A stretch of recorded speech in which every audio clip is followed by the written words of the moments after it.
శ్రీరంగా ఏరువాక సాగని ఏకంగా అచ్చంగా వెచ్చంగా మల్లె పూలు నలగని మెత్తంగా కుర్రఈడు గంతులేసి ఆడంగా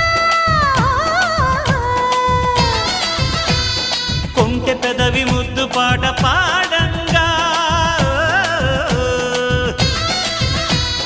పల్లెగాడు వెన్ను తట్టగా ఆ హుషారులో ఒళ్ళు తుళ్ళి ఊయలుగగా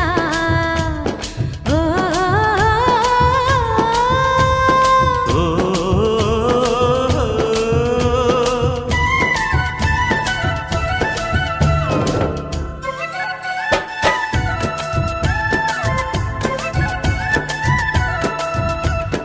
ఓ రంగ శ్రీరంగ ఏరువాక